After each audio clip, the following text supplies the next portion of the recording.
All right, guys, we're gonna talk deep diving crankbaits, the do's and the don'ts on how to become a better deep water fisherman with these big puppies right here. This is what we call the traditional deep diving crankbait. This is a medium diving, deep diving crankbait, meaning this one's gonna go 18 to 22.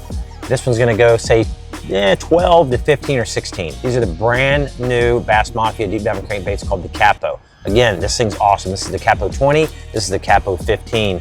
You know, for me, especially in the summertime when these fish get offshore, these are the two crankbaits that I have tied on at all times. What I love about deep diving crankbaits is, again, it allows me to cover water. A lot of times I'll find fish with a crankbait, catch them with a crankbait, and then I can slow down and pick apart the school with a Carolina rig, a big shaky head, a spoon, whatever it may be. But I'm searching for fish with the crankbait. A lot of times in these tournaments, these river tournaments especially, I'm cruising up and down those river ledges, chunking this crankbait, trying to get those fish to react, trying to find a school of fish, and then going back a lot of times, keep catching them with this or pick them apart with something else. These two baits from Bass Mafia are very uniquely designed. These have a weight transfer system inside, and not a lot of the big crankbaits on the market have that. So this has a magnetic weight transfer, meaning when you cast it, the weight is going to transfer to the back, allow this bait to go butt first through the air. You're just going to get more distance that way. You're going to get more accurate casts. And really, on a bait like this, distance puts extra fish in the boat. And what I mean by that is, this is going to get to a certain desired depth, that 16 to 22 feet. This is going to get down again 12 to 16 feet. That's your strike zone. That's when that bait gets down. Very few times I catch fish as it's approaching its depth. It's when it's down at that depth that it's when I get bit. So a longer cast represents more time in the strike zone. That's why it's really important to get maximum cast every time you cast your crankbait. But having that weight transfer like Bass Mafia did really allows you to get that extra 10 or 15 yards consistently, which is good. The other thing that is great about these baits, these hooks are fantastic.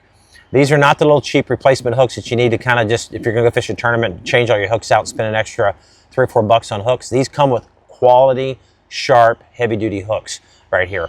And again, this entire line looks good too. I tell you, the colors that they have chosen to go with this is just amazing. Here's two of my favorite right now. This one right here is just your staple on the Tennessee River. Your Tennessee River waters, this chartreuse blueback is hard to beat, guys. And again, you're fishing clear water, you know, your more upland reservoirs, your shad colors, your chrome, stuff like that works really well. I don't venture too far away. I don't throw a lot of crawdad colored or dark colored crankbaits, but I will throw a shad or a chartreuse type bait. Those are basically my two choices that I go with most of the time. Again, nice looking baits, well made.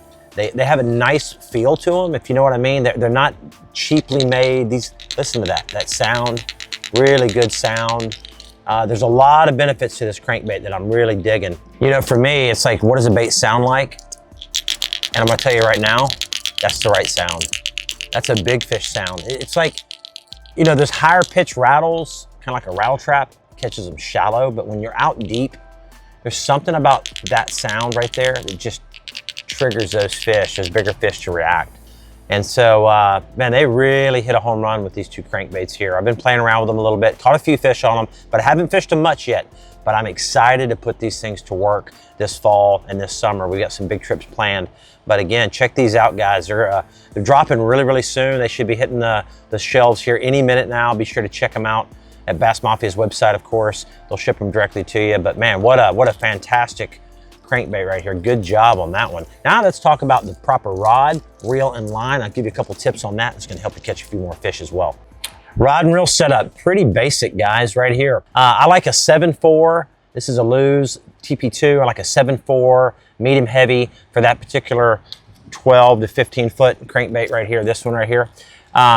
You know, this rod is perfect for it. The 7-4 allows you to get good distance, a good nice sweep with it, and that's really just the perfect setup for it. Line-wise, here's where things get really important. Line, I prefer, believe it or not, 10-pound line. I would say most of the time I'm gonna go to 10, unless I'm at like Fork or somewhere where there's maybe big brush piles or there's more cover in the water, I might go to 12.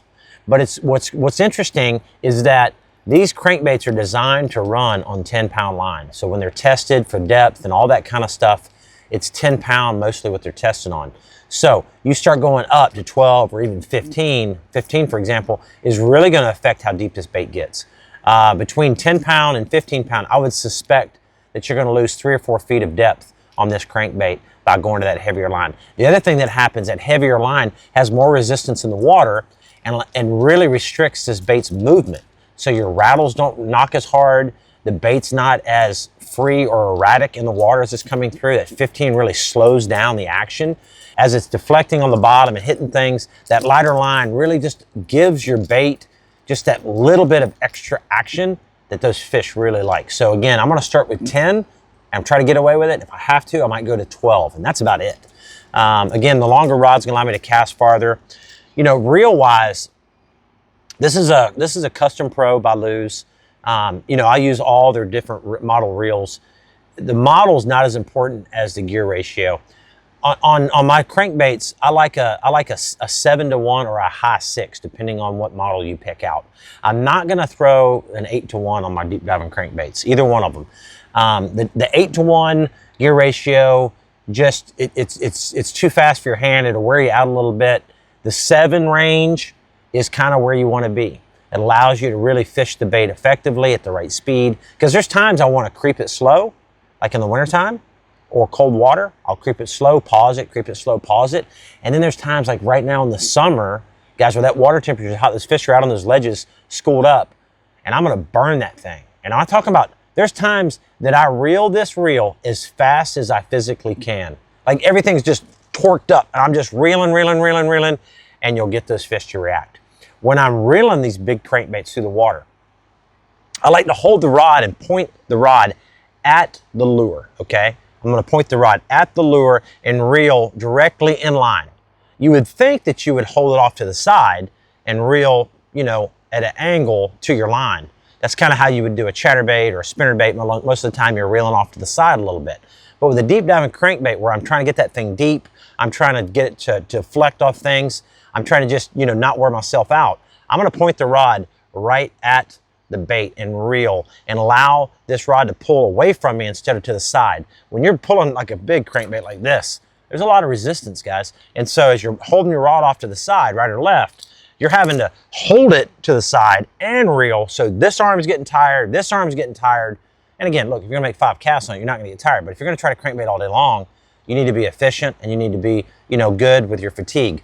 So pointing it right at it, reeling like this, and then when I feel like I got a bite, then I'll sweep, right? And that's how I'm catching a lot of this fish. Or I'll reel, stop reeling, and then sweep the rod, and I'm still pulling that crankbait across. I'm not reeling at that moment. I'll stop for just a split second, come back to straight, and reel again. A lot of times I'll get that bite on that sweep, because that bait, it's going through the water, it's deflecting on the ground, it's hitting, it's doing all this stuff, and then you slowly change that retrieve by sweeping the rod, and all of a sudden it changes that action just a slight bit. And for some reason, I don't know if those fish are behind it or whatever, but a lot of times that's when you get the bites. So that's what I'm rigging up on that 15-footer. And then on my big daddy here, this is the 20-footer. I'm gonna rig it up on a 710. This is a rod I started throwing recently. It's called a Custom Light by Lew's. Man, awesome crankbait rod here. Guys, it's medium heavy. You think that might be a little too strong, but it's not. It allows you to kind of get out there and make a long cast. This has enough tip to it. Again, 10-pound line, 12 max. I'm just gonna do that. Again, 7 gear ratio, not 8s, high 6s if you have one. That's where I'm gonna be with this thing right here. And again, same retrieve. I'm pointing it right at it and just reeling, sweep. Coming back, reel, sweep. You know, and if I get a bite while I'm pointed at it, I just sweep and it just locks them up. And that's real, you know, it's real important to know, because it's not like, you know, go grab a spinnerbait, for example, you just go chunk it around, you can stand any way you want. You can kind of throw a spinnerbait on just about any kind of line you want. And you're gonna get bit pretty consistently across the board. But with deep diving crankbaits, especially like these right here, line, rod, retrieve, gear ratio, all that does make a difference. And it does put extra fish in the boat. So guys, be sure to check these out. Bass Mafia website, brand new to hit the shelves. Awesome right here, guys. The Capo 15 and 20, good stuff. Hopefully these tips help catch more fish. We'll see you.